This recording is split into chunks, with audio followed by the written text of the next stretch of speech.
നമ്മളുടെ forest സ്റ്റോറിയിൽ Nagarhole tiger റിസർവിനകത്തുള്ള Nanachi ഗേറ്റും Kabini jeep സഫാരിയുമാണ് കഴിഞ്ഞ 2 വീഡിയോസ് ആയിട്ട് നിങ്ങൾ കണ്ടത്.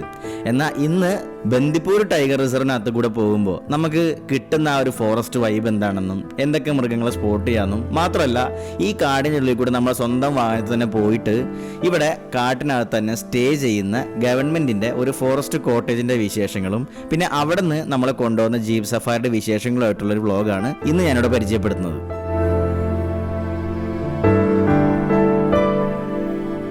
നമ്മുടെ സ്വന്തം വണ്ടിയിൽ ബന്ദിപ്പൂർ ഗുണ്ടൽപേട്ട് റൂട്ട് വഴി പോകുമ്പോൾ നമുക്ക് ഒരുപാട് നല്ല കാടിൻ്റെ ഭംഗിയൊക്കെ ആസ്വദിച്ചുകൊണ്ട് തന്നെ നമുക്ക് ആ യാത്ര തുടരാൻ പറ്റും.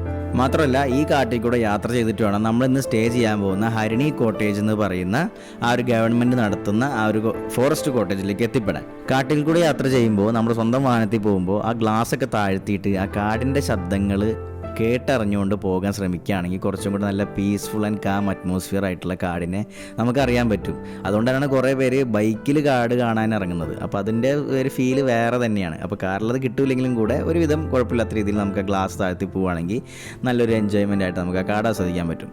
അങ്ങനെ കാടിൻ്റെ ഒരുപാട് നല്ല കാഴ്ചകൾ കണ്ടിരിക്കുമ്പോഴാണ് പെട്ടെന്ന് ഇതുപോലത്തെ കുറച്ച് ആനക്കൂട്ടങ്ങൾ നമ്മുടെ മുമ്പിൽ പ്രത്യക്ഷപ്പെട്ടത്. പക്ഷേ വണ്ടി നിർത്താൻ അധികം നേരം നമുക്ക് പറ്റാത്തതുകൊണ്ട് തന്നെ നമ്മൾ പെട്ടെന്ന് തന്നെ അവിടുന്ന് വണ്ടി എടുത്ത് പോരുകയാണ് ചെയ്തത്.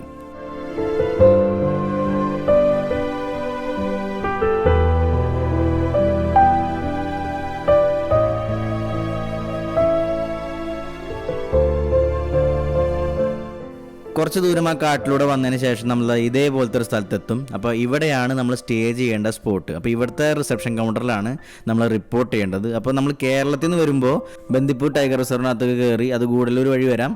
ആ വഴി വന്ന് നമ്മൾ കാട്ടിൽ കൂടെ ഒരുപാട് യാത്ര ചെയ്ത് കാട് എക്സിറ്റ് ചെയ്യുന്നതിലും ഒരു 3 കിലോമീറ്റർ മുമ്പാണ് നമുക്ക് ഈ ഒരു ഫോറസ്റ്റ് ഓഫീസ് വരുന്നതും നമ്മളുടെ സ്റ്റേ ചെയ്യുന്ന സ്ഥലം എത്തുന്നതും. വണ്ടി പാർക്ക് ചെയ്യാനൊക്കെ ഒരുപാട് നല്ല സ്പോട്ട് നമുക്കിവിടെ കിട്ടുന്നുണ്ട്. അപ്പോൾ അവിടെ എത്തിക്കഴിഞ്ഞ് നമ്മൾ വണ്ടി അവിടെ പാർക്ക് ചെയ്ത് റിസപ്ഷനിൽ പോയി ആ ഓൺലൈൻ ബുക്ക് ചെയ്ത PDF കാണിച്ചു കൊടുത്തു കഴിഞ്ഞാൽ നമ്മൾ ഇതേപോലത്തെ വഴി കൂടെ പോയി കഴിഞ്ഞാലാണ്, അതായത് ഈ വണ്ടി പാർക്ക് ചെയ്തിട്ട് നമ്മുടെ ആ ഉള്ളിലേക്ക് പോകുമ്പോൾ ഇതേപോലത്തെ രീതിയിൽ നമുക്ക് കുറേ കാണാൻ പറ്റും. അപ്പോൾ ഒരുപാട് കോട്ടേജ് ഉണ്ട്. ചിതൽ എന്ന് പറഞ്ഞിട്ടും ഹരിണി എന്ന് പറഞ്ഞിട്ടും അങ്ങനെ വനശ്രീ എന്ന് പറഞ്ഞിട്ടും അങ്ങനെ ഒരുപാട് കാറ്റഗറീസ് ഉണ്ട്. അപ്പോൾ ഇതൊക്കെ ഈ പുതിയതായിട്ട് ഈ അടുത്ത് റിനോവേറ്റ് ചെയ്തുകൊണ്ടാണ് ഈ ഒരു പുതുമ നമുക്ക് ഇതിനകത്ത് കാണാൻ പറ്റുന്നത്. അപ്പോൾ ഒരുപാട് ഗ്രൂപ്പായിട്ട് വരുന്നവർക്ക് ഈ ചിതൽ എന്ന് പറഞ്ഞ ആ ഒരു കാറ്റഗറി എടുക്കുകയാണെങ്കിൽ കുറച്ചുകൂടി നല്ലതാണ്. കാരണം ഒരു 15 പേര് അല്ലെങ്കിൽ 20 പേരൊക്കെ ആയിട്ട് വന്ന് നിങ്ങൾക്ക് ഒരുമിച്ച് ഒരേ രീതിയിൽ തന്നെ താമസിക്കണമെന്നുണ്ടെങ്കിൽ നിങ്ങൾക്ക് ചിതലിനകത്തുള്ള ഈ ഒരു കാറ്റഗറിയിലെ ഈ സെഗ്മെന്റ് ഉണ്ടെങ്കിൽ കുറേ കൂടെ ബെറ്റർ. ഇനി 2 പേരോ അല്ലെങ്കിൽ 4 പേരൊക്കെ ആയിട്ട് വരുമ്പോൾ നമുക്ക് ഹരിണി എന്ന് പറയുന്ന ഞാൻ സ്റ്റേ ചെയ്ത ഈ ലാസ്റ്റ് എൻഡിൽ നിൽക്കുന്ന ഈ ഒരു സെഗ്മെന്റ് എടുക്കുകയാണെങ്കിൽ കുറച്ചുകൂടെ ബെറ്റർ ആയിരിക്കും. 6700 രൂപയാണ് ഇൻക്ലൂഡിങ് ടാക്സ് നമുക്ക് ഇവിടെ സ്റ്റേ ചെയ്യാൻ വരുന്ന റേറ്റ് വരുന്നത് 2 പേർക്ക്. മുമ്പൊക്കെ ഇത് 3000 അല്ലെങ്കിൽ 2500 രൂപ കണ്ടായിരുന്നു പണ്ട്. പക്ഷേ ഇപ്പോൾ ഇത് റിനോവേറ്റ് ചെയ്തപ്പോൾ കുറച്ചുകൂടെ പ്രീമിയം ലെവലിലേക്കാണ് ഇവിടുത്തെ റൂമിൻ്റെ ഇൻറ്റീരിയറൊക്കെ വന്നത്. അതുകൊണ്ട് തന്നെയാണ് 6700 രൂപ എന്നുള്ളൊരു കോൺസെപ്റ്റ് ഇവിടെ വന്നത്. പക്ഷേ ആ പൈസയ്ക്ക് ഉണ്ടെന്ന് വെച്ച് കഴിഞ്ഞാൽ അത്യാവശ്യം നല്ല ഡീസൻ്റ് ആയിട്ടുള്ളൊരു പ്രീമിയം രീതി തന്നെയാണ്. ഇത് ഗവൺമെൻറ്റിൻ്റെ തന്നെയാണ് സംശയിച്ച് പോകുന്ന രീതിയിലുള്ളൊരു ഇൻറ്റീരിയർ ആണ് ഇപ്പോൾ നമുക്ക് ഹരിണിയിൽ വന്നാൽ കാണാൻ പറ്റുന്നത്. അതായത് വാഷ്റൂം ക്വാളിറ്റി ഒക്കെ നമ്മളൊരു star category hotel room book ചെയ്യുമ്പോൾ കിട്ടുന്ന ഒരു ഫെസിലിറ്റിയാണ് നമുക്ക് വാഷ്റൂമിൽ കിട്ടുന്നത്. സാധാരണയായിട്ട് ഗവൺമെന്റിന്റെ ഫോറസ്റ്റ് സ്റ്റേ എന്നൊക്കെ പറയുമ്പോൾ വളരെ ബേസിക് അമ്യൂണിറ്റീസ് ആയിരിക്കും നമുക്ക് എല്ലായിടത്തും കിട്ടുന്നത്. പക്ഷേ ആദ്യമായിട്ടാണ് എനിക്ക് ഇത്രയും പ്രീമിയം ഫീൽഡിൽ നല്ല വൃത്തിയോട് കൂടിയുള്ള ഒരു കോട്ടേജ് ഗവൺമെന്റിന്റെ ഭാഗത്തുനിന്ന് നമുക്ക് കിട്ടുന്നത്.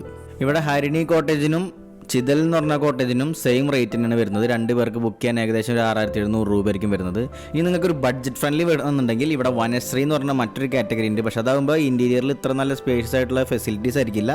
ഒരു പഴയ കോട്ടേജ് ആയിരിക്കും കിട്ടുന്നത്. അവിടെ നമുക്കൊരു ബേസിക് ഫെസിലിറ്റീസ് ആയിരിക്കും കിട്ടുന്നത്. അതെനിക്ക് തോന്നുന്നു 2500 രൂപ എങ്ങാണ്ടാണ് സ്റ്റാർട്ടിംഗ് റേഞ്ച് വരുന്നത്. പക്ഷേ അതായാലും റിനോവേറ്റ് ചെയ്തുകൊണ്ടിരിക്കുകയാണ്. അപ്പോൾ ചിലപ്പോൾ കുറച്ച് നാളെ കഴിയുമ്പോൾ അതിൻ്റെ റേറ്റ് ചിലപ്പോൾ കൂടിയേക്കാം.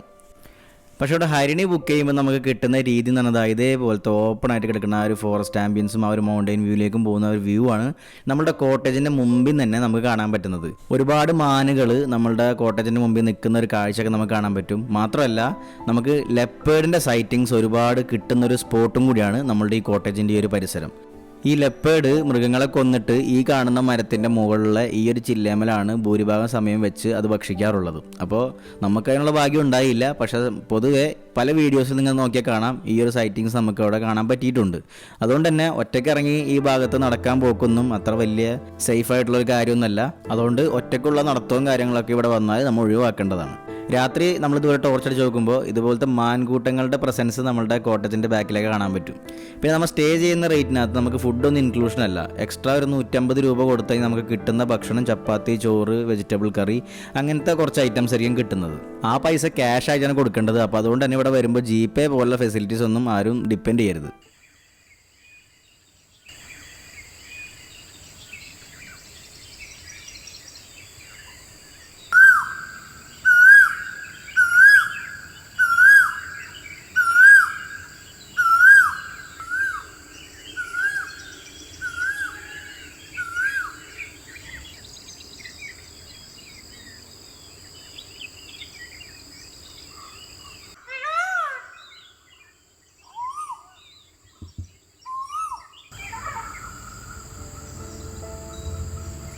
അങ്ങനെ രാവിലെ ഒരു 6 മണിക്ക് എഴുന്നേറ്റപ്പോൾ കണ്ട കുറച്ച് കാഴ്ചകളും ശബ്ദങ്ങളുമാണ് ഇപ്പോൾ നിങ്ങൾ കണ്ടത്. അപ്പോൾ നമുക്ക് ഈ സ്റ്റേ ബുക്ക് ചെയ്യാൻ ബന്ദിപ്പൂർ ടൈഗർ റിസർവ് .in എന്ന് പറഞ്ഞ വെബ്സൈറ്റ് വഴി നമുക്കിത് ബുക്ക് ചെയ്യാൻ പറ്റും. മാത്രമല്ല, ഇനിയിപ്പോൾ നമുക്ക് ജീപ്പ് സഫാരി വേണമെന്നുണ്ടെങ്കിൽ നമുക്ക് ഓൺലൈൻ ബുക്ക് ചെയ്ത് കഴിഞ്ഞാൽ നമ്മൾ ഈ സ്റ്റേ ചെയ്യുന്നതിൻ്റെ 6 കിലോമീറ്റർ അപ്പുറം ഒരു ജീപ്പ് സഫാരി സെൻറ്റർ ഉണ്ട്. അവിടെ പോയി റിപ്പോർട്ട് ചെയ്ത് കഴിഞ്ഞാൽ നമുക്ക് രാവിലെയും വൈകിട്ടുമുള്ള ഏത് സ്ലോട്ടാണ് നമ്മൾ ബുക്ക് ചെയ്യണത് അവിടെ പോയിട്ട് നമുക്ക് ആ ജീപ്പ് സഫാരി ഓപ്റ്റ് ചെയ്യാൻ പറ്റും. പക്ഷേ സ്റ്റേ ചെയ്യുന്ന ആൾക്കാർക്ക് ഏറ്റവും സൗകര്യം എന്ന് പറഞ്ഞാൽ എവിടെയും ബുക്ക് ചെയ്യാതെ ഇവിടെ വന്ന് ഇവിടുത്തെ ഓഫീസിൽ പറഞ്ഞു കഴിഞ്ഞാൽ നമുക്ക് വൈകുന്നേരമാണോ രാവിലെ ആണോ വേണ്ടതെന്ന് വെച്ചാൽ അത് മുൻകൂട്ടൊന്ന് പറഞ്ഞു കഴിഞ്ഞാൽ ഇവർ നമുക്ക് ഇവിടെ തന്നെ നമ്മുടെ സ്റ്റേയുടെ അടുത്തും തന്നെ പിക്കപ്പ് ചെയ്ത് ഇവിടെ തന്നെ തിരിച്ച് ഡ്രോപ്പ് ആക്കി തരുന്നൊരു ഫെസിലിറ്റിയാണത്. അപ്പോൾ നമ്മൾ ബുക്ക് ചെയ്തത് രാവിലെ 6:30 മണിക്കുള്ള ജീപ്പ് സഫാരിയാണ്. ആദ്യത്തെ യാത്രയിൽ ഇതുപോലത്തെ ഓപ്പൺ ആയിട്ടുള്ള ഒരുപാട് നല്ല വ്യൂവും ആ ഓപ്പൺ ആയിട്ടുള്ളൊരു ഫോറസ്റ്റിൻ്റെ അറ്റ്മോസ്ഫിയറായിരിക്കും നമുക്ക് കിട്ടുന്നത്. ഇങ്ങനെ ഓപ്പൺ ആയിട്ടുള്ളൊരു കാട് കാണുമ്പോൾ നമുക്കങ്ങനെ ഭീകരത ഫീൽ ചെയ്യില്ല. പക്ഷെ എന്നിരുന്നാലും അനിമൽ സൈറ്റിങ്സ് ഒക്കെ ഏറ്റവും പെട്ടെന്ന് കാണാൻ പറ്റുന്ന ഒരു ഫോറസ്റ്റ് ഇങ്ങനത്തെ ഒരു രീതിയിലുള്ളൊരു ഓപ്പൺ ഏരിയയിലായിരിക്കും. പക്ഷെ നമുക്ക് ഭാഗ്യം ഉണ്ടായില്ല. നമ്മൾ ഇതേപോലത്തെ ഒരു ഓപ്പൺ ഏരിയ കണ്ടാസ്വദിച്ച് തന്നെ യാത്ര തുടങ്ങി.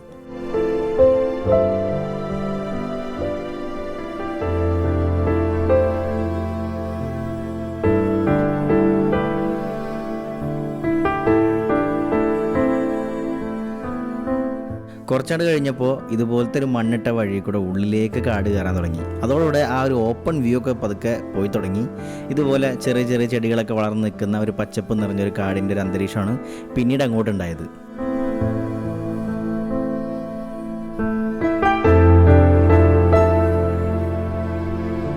നമ്മൾ യാത്ര തുടങ്ങി 1/2 മണിക്കൂറായിട്ട് നമുക്ക് ഇതുവരെ ഒരു സൈറ്റിങ്സും കിട്ടാണ്ടിരിക്കുമ്പോൾ ആദ്യം കിട്ടിയ സൈറ്റിങ്സ് ഇതുപോലത്തെ മയിലിങ്ങനെ ആ പീലി വിടർത്തി നിർത്താടുന്നതായിരുന്നു.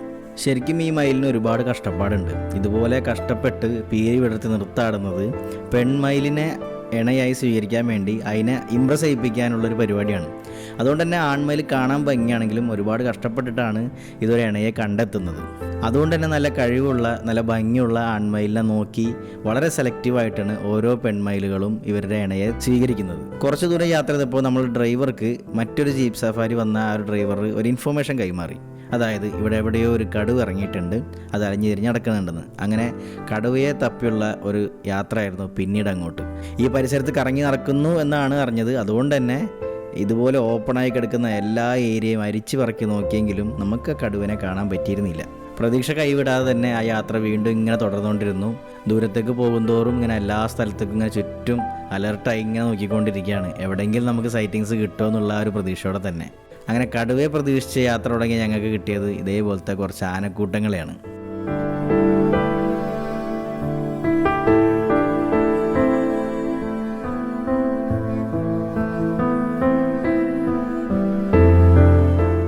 അങ്ങനെ ആനക്കാഴ്ചകളൊക്കെ കണ്ടിരിക്കുമ്പോഴാണ് ഡ്രൈവർക്ക് ഒരു ഇൻഫർമേഷൻ കിട്ടിയത്.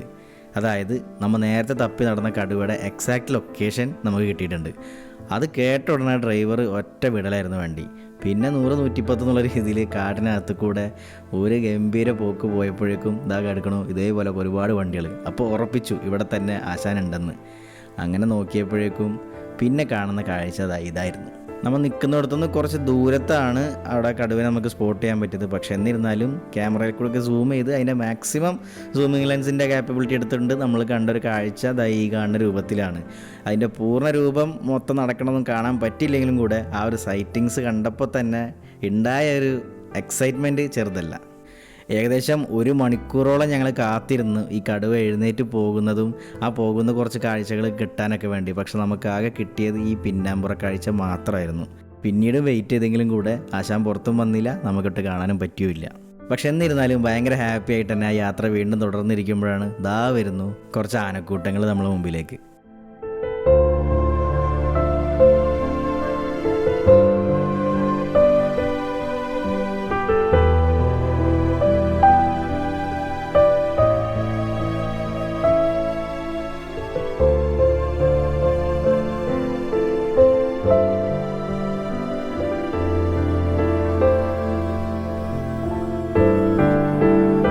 വരി വരിയായിട്ട് പോകുന്ന ആ ഒരു കാഴ്ച കാണാൻ തന്നെ ഒരു പ്രത്യേക ഭംഗിയാണ്.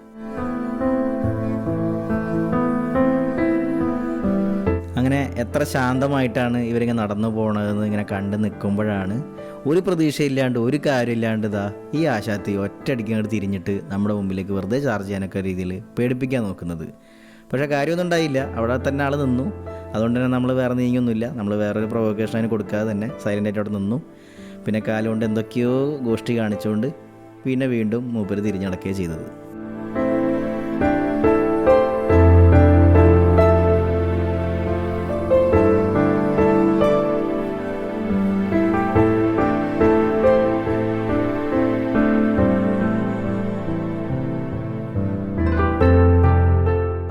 ഞാൻ ഉദ്ദേശിച്ചൊരു ഫ്രെയിമിലും അല്ലെങ്കിൽ ഉദ്ദേശിച്ച രീതിയിലും കടുവനെ കാണാൻ പറ്റിയില്ല എന്നുള്ള വിഷമമുണ്ടെങ്കിലും കൂടെ, എന്നിരുന്നാലും കാട്ടിൽ വന്ന് ആ ഒരു ടൈഗർ സൈറ്റിങ്സ് കിട്ടുക എന്നുള്ളത് തന്നെ വലിയൊരു ഭാഗ്യമായിട്ടാണ് ഞാൻ കണക്കാക്കിയത്. അപ്പോൾ അതുകൊണ്ട് തന്നെ ആ ഒരു ഹാപ്പിനെസ്സിൽ വീണ്ടും കാട്ടിൽ കൂടെ ഇങ്ങനെ യാത്ര ചെയ്തുകൊണ്ടിരിക്കുമ്പോൾ ഓരോ ഹോപ്പും ഇങ്ങനെ വന്നുകൊണ്ടിരിക്കും. പക്ഷേ കിട്ടിയത് ഇതുപോലത്തെ ഒരു മാൻകൂട്ടങ്ങളുടെ ഒരു ഓട്ടമായിരുന്നു.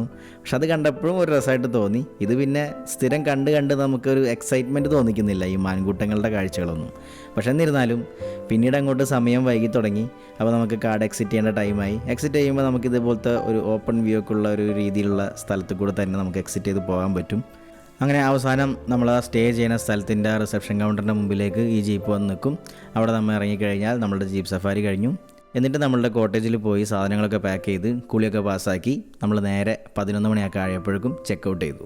അപ്പോൾ ചുരുക്കി പറഞ്ഞാൽ നമ്മളിപ്പോൾ ഒരു ഫാമിലി ആയിട്ടോ അല്ലെങ്കിൽ കപ്പിൾസ് ആയിട്ടോ അല്ലെങ്കിൽ ബാച്ചിലേഴ്സ് ആയിട്ടോ ആരായാലും വന്നാലും നല്ലൊരു നീറ്റ് ആൻഡ് ക്ലീൻ ആയിട്ടുള്ളൊരു കോട്ടേജിൽ, ഗവൺമെൻറ് പ്രൊവൈഡ് ചെയ്യുന്ന ഒരു കോട്ടേജിൽ സ്റ്റേ ചെയ്ത് ഇതുപോലത്തെ ഒരുപാട് നല്ല ഫോറസ്റ്റ് സ്റ്റോറീസും ഫോറസ്റ്റ് സഫാരിയൊക്കെ എക്സ്പീരിയൻസ് ചെയ്യണമെന്നുണ്ടെങ്കിൽ ധൈര്യമായിട്ട് ബന്ദിപ്പൂർ ടൈഗർ റിസർവ് എന്ന് പറഞ്ഞ ഈ ഒരു സ്പോട്ടിൽ വന്ന് ഈ ഒരു സ്റ്റേ ഹരിണി കോട്ടേജോ അല്ലെങ്കിൽ നേരത്തെ പറഞ്ഞ മറ്റു കാറ്റഗറി നിങ്ങളുടെ ബഡ്ജറ്റിനനുസരിച്ചുള്ളൊരു കോട്ടേജ് എടുത്ത് ഇവിടെ സ്റ്റേ ചെയ്ത് ഈ സഫാരി ഓപ്റ്റ് ചെയ്യുകയാണെങ്കിൽ നിങ്ങൾക്ക് നല്ലൊരു മൊമെൻ്റ് ആയിരിക്കും ഇവിടെ കിട്ടുന്നത്. അപ്പോൾ ഇതോടുകൂടെ നമ്മൾ തുടങ്ങി വെച്ച ആ ഒരു ഫോറസ്റ്റ് സ്റ്റോറിയുടെ എപ്പിസോഡ് ഇവിടെ വൈൻഡപ്പ് ചെയ്യുകയാണ്.